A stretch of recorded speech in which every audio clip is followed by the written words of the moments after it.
Assalamualaikum warahmatullahi wabarakatuh. Perkenalkan, nama saya Nur Fadila. Saya dari kelas 6 gabungan 1 SIK. Di sini saya akan membacakan materi tentang regional. Dalam berbagai kesempatan baik secara resmi ataupun tidak resmi, seringkali orang mengucapkan kata regional, daerah, wilayah, space, dan area. Keempat kata tersebut secara bahasa merupakan sinonim, tetapi mempunyai penerapan yang berbeda, yakni menyesuaikan dengan konteksnya. Istilah yang sering dipakai dalam terminologi berbagai disiplin ilmu, terutama ilmu kebumian dan teknik keperencanaan, seperti ilmu geografi, geodesi, planetologi, dan lain-lainnya. Regional dan spasial dalam bahasa Inggris Anglo-Saxon lebih banyak digunakan istilah region, sedangkan istilah spasi atau spike yang berbentuk kata sifat kini populer bersama munculnya berbagai teknik analisis keruangan atau static analysis dengan menggunakan berbagai perangkat lunak. Regional adalah suatu wilayah memiliki ciri-ciri keseragaman, gejala internal, atau fungsi yang membedakan wilayah tersebut dengan wilayah lainnya. Ciri-ciri keseragaman tersebut dapat berubah kenampakan sosial maupun kenampakan fisik. Kenampakan sosial antara lain berupa kegiatan perekonomian atau mata pencarian, bentuk pemerintahan, bentuk kebudayaan, atau kenampakan fisik yang dapat berupa keseragaman iklim, kesamaan topografi atau dataran, pegunungan, kelembahan, dan lain-lainnya, kesamaan lokasi geografi, dan lain-lain. Perkotaan yang berhubungan dengan regional lainnya berfungsi sebagai perdesaan, jadi kota menjadi pusat perdagangan dan desa sebagai pusplai bahan mentah atau komodit yang diperdagangkan atau supermat. Untuk melakukan regionalisasi suatu bagian permukaan bumi dapat dilakukan dengan berbagai macam cara, yakni dengan menggunakan aspek tertentu yang memiliki secara bersama-sama oleh bagian-bagian permukaan bumi tersebut, sehingga antara bagian permukaan bumi tersebut menjadi relatif harmonis secara umum. Regionalisasi bagian-bagian permukaan bumi ini dapat dilakukan dengan menggunakan 4 dasar, yakni inverbasin, simulatir, Foxin, dan ad hoc. Secara dalam ilmu wilayah dikenal beberapa paradigma wilayah yang dapat digunakan untuk pewilayahan dan dapat dijadikan dasar sebagai pengaturan dalam undang-undang penataan ruangan. Yang pertama, river basir.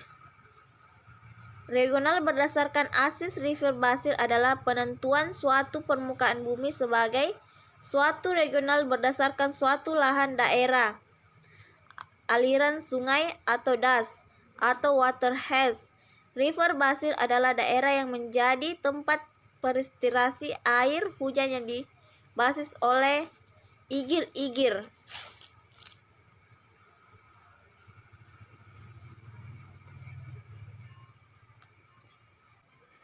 Sedangkan geografi regional merupakan deskripsi yang berkonferensi integratif aspek fisik dengan aspek manusia dalam relasi keruangan di suatu wilayah. Geografi regional adalah suatu bagian yang keseluruhan bagian yang didasarkan atas aspek keseluruhan suatu wilayah. Dapat pula dikatakan bahwa geografi regional sebagai suatu studi tentang variasi penyebaran gejala dalam ruangan pada suatu wilayah tertentu, baik lokal, negara, maupun kontinental. Melalui interpretasi dan analisis geografi regional ini, karakteristik suatu wilayah khas dapat ditonjolkan sebagai perbedaan. Berdasarkan struktur keilmuan geografi, maka geografi regional bukanlah salah satu cabang dari geografi manusia ataupun geografi fisik. Tetapi geografi regional merupakan bagian dari geografi yang bertugas untuk menjelaskan secara konversi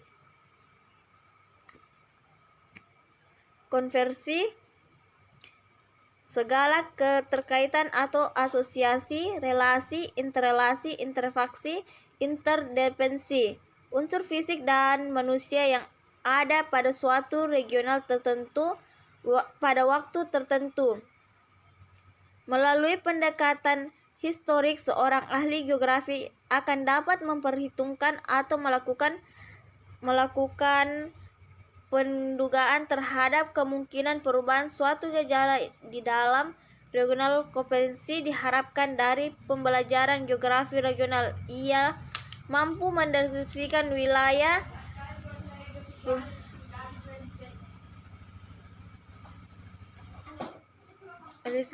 sehingga materi geografi regional terkesan berupa kumpulan deskripsi wilayah yang keringan dari makna. Berdasarkan pengertian geografi regional atas dapat dinyatakan bahwa Indonesia merupakan suatu regional. Nama Indonesia untuk Kepulauan Nusantara pertama kali diperkenalkan oleh J.R. Logan pada tahun 1850. Indonesia sebagai dari wilayah di permukaan bumi dianggap sebagai suatu regional berdasarkan kenyataan bahwa antar bagian wilayah Indonesia mempunyai kesamaan-kesamaan tertentu. Misalnya keamanan iklim, keamanan letak, kesamaan bahasa dan ideologi, kesamaan budaya, dan yang paling penting secara hukum antara bagian wilayah Indonesia merupakan suatu kesatuan hukum negara yang berasal dari wilayah bekas jajahan Hindia Belanda ditambah 2 daerah istimewa. Bentuk-bentuk wilayah negara dilihat fisiologis terdiri dari bentuk kompak. Bentuk kompak terdiri dari bentuk membulat dan memanjang atau sejajar pantai tengah lurus pantai. Bentuk tidak kompak terdiri dari bentuk fragmental atau kepulauan. Regional Indonesia merupakan kepulauan interplexal yang berarti regional ini berbentuk tidak kompak.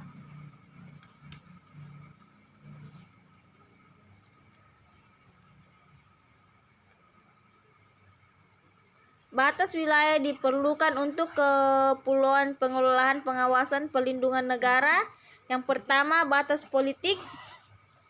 Batas wilayah Republik Indonesia mengalami beberapa kali perubahan secara politik dilindasi oleh kesepakatan 1824 antara kerja Belanda, Inggris.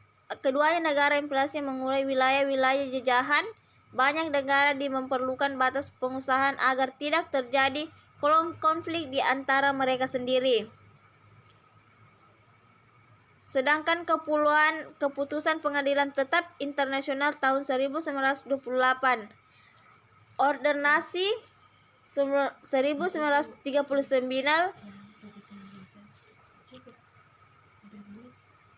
wilayah Indonesia menjadi teritorial dan laut padanan.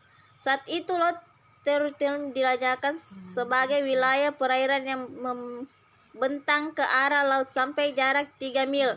Laut di garis surut pulau-pulau atau bagian-bagian pulau termasuk karang-karang dan gosong-gosong yang ada di atas permukaan laut.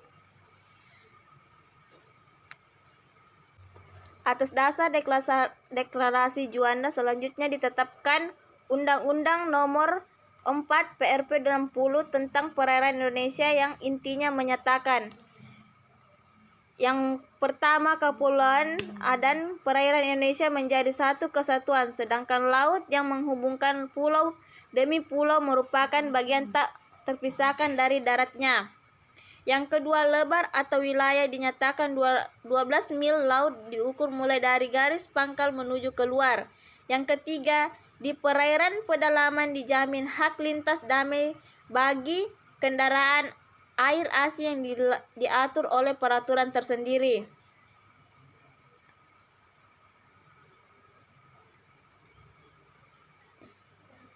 Batas laut teritorial adalah batas laut yang ditarik dari sebuah garis dasar dengan jarak 12 mil.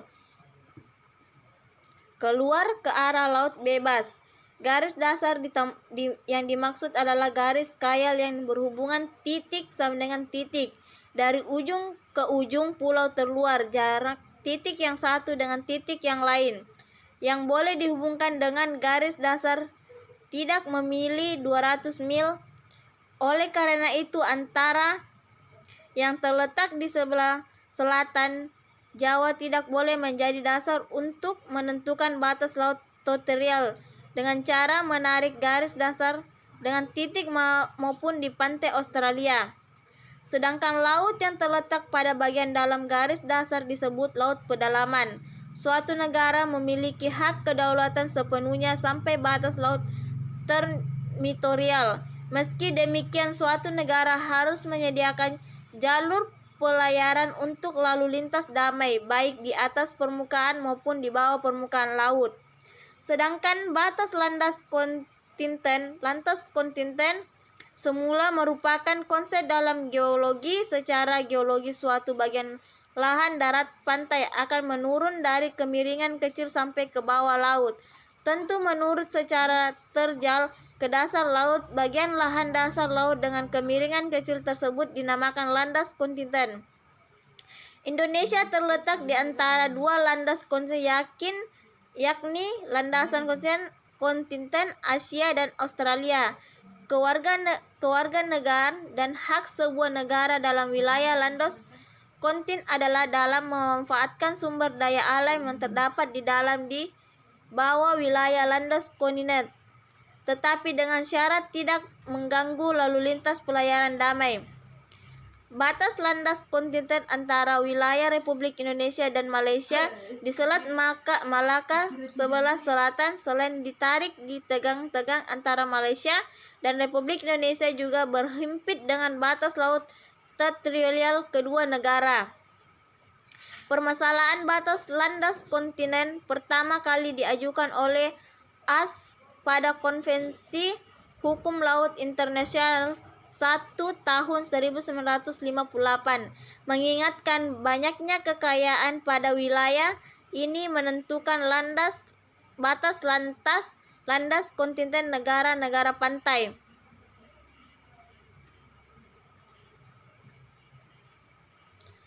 Padahal hanya negara kepulauan saja yang boleh menarik garis sepanjang itu. Seperti diketahui bahwa Malaysia merupakan bukan negara kepulauan tapi negara kontinen, sehingga tidak berhak untuk menarik garis ke arah blok ambal.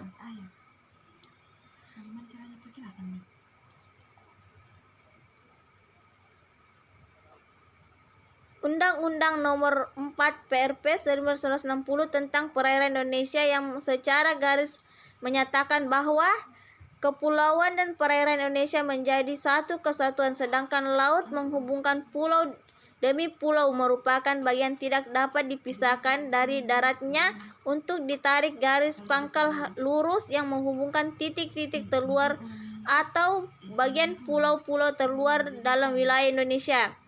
Yang kedua, lebar laut wilayah dinyatakan 12 mil. Laut diukur mulai dari garis pangkal tersebut menuju keluar. Yang ketiga, kedaulatan negara Republik Indonesia mencangkup perairan Indonesia, ruang udara di atasnya, dasar laut dan tanah di bawahnya, beserta sumber-sumber kekayaan terkandung di dalamnya. Yang keempat, di perairan pedalaman dijamin hak lalu lintas damai kendaraan air asing yang mempengaruhi ditentukan tersendiri. Batas fisik wilayah Indonesia dengan wilayah negara lain berupa daratan dan perairan atau lautan, selat, lautan bebas. Batas berupa daratan misalnya di Papua yang berbatasan dengan Papua Nugini dan di Kalimantan dan dengan Malaysia Timur. Batas fisik regional Indonesia berupa perairan adalah Samudra Hindia di sebelah selatan berbatasan dengan Laut Bebas dan Pulau Christmas atau Australia. Yang bagian bab kedua yaitu pembagian wilayah Indonesia.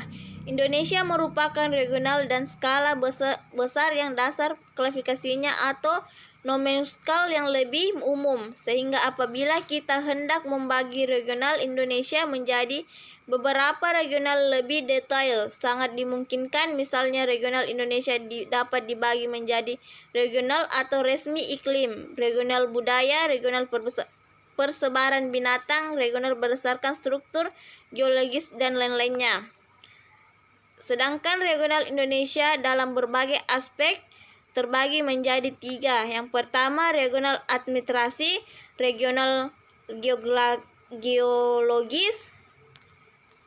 Yang ketiga, regional fauna dan flora. Yang keempat, regional budaya. Yang kelima, regional aktivitas penduduk. Yang keenam, regional iklim. Angin siklon secara garis besar dapat dibedakan menjadi 2 berdasarkan tempat terjadinya, yakni akan siklon tropis dan siklon tropis. Yang bagian angin siklon tropis adalah angin siklon yang berdasarkan di daerah terletak pada garis lintang 10. Siklon ini sambil bergerak juga berputar di atas samudra dengan kecepatan sangat tinggi, sehingga dapat menimbulkan gelombang air yang tinggi. Berdasarkan tempat terjadinya angin siklon, maka wilayah Indonesia terbebas dari angin siklon karena berbagai besar wilayah Indonesia berada di bawah kecuali Kepulauan Sangihe Tahun yang kadang terkena ekor siklon yang sering melanda di Filipina. Di bagian B, angin siklon dan ekstratropis adalah angin siklon yang terjadi daerah terletak pada lintang. Angin ini terjadi karena massa udara tropik yang panas dan lembab berpapasan dengan massa udara kering dan dingin yang berasal dari daerah kutub, sehingga terjadi ketidakseimbangan yang sangat sehingga terjadi perputaran udara kecepatan tinggi. Contohnya angin ekstratropik, misalnya angin tornado. Tornado bisa berbentuk seperti awan berbentuk corong. Tornado mempunyai diameter corong kurang lebih 230 meter. Suatu tornado bergerak sambil berputar menyedot benda apa saja yang dilewatinya menuju pada tempat atau titik tertekan sangat rendah, kemudian menyemburkan keluar. Banyak para ahli klimatologi melupakan klasifikasi iklim di permukaan bumi ini. Klasifikasi iklim biasanya didasarkan pada curah hujan, ketinggian tempat, suhu, letak astronomis, pengaruh kekeringan, dan lain-lainnya. Masalah klasifikasi iklim dan batas iklim menjadi kompleks dengan tidak adanya definisi yang sesuai dan kadang-kadang tidak ada garis tunggal yang dapat menggambarkan batas iklim secara memuaskan antara iklim yang suatu dengan daerah iklim lainnya. Di bagian A, iklim matahari terbagi menjadi 2, yaitu iklim tropik dan iklim sedang. Sedangkan yang iklim kutub terletak di antara. Berdasarkan klasifikasi iklim matahari, Indonesia termasuk beriklim tropik. Di samping sebagai di atas, kini telah muncul sebuah nomenklatur baru tentang pembagian wilayah bumi berdasarkan posisi matahari. Iklim fisik berdasarkan kondisi fisik permukaan bumi yang berupa daratan, lautan, daratan tinggi lainnya.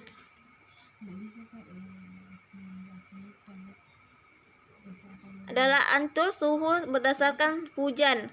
Yang kedua, iklim laut. Iklim ini dicirikan oleh sifat-sifat amplitudo suhu harian kecil, kelembapan udara tinggi, curah hujan relatif, dan variasi tumbuhan heterogeni. Sekian dan terima kasih. Wassalamualaikum warahmatullahi wabarakatuh.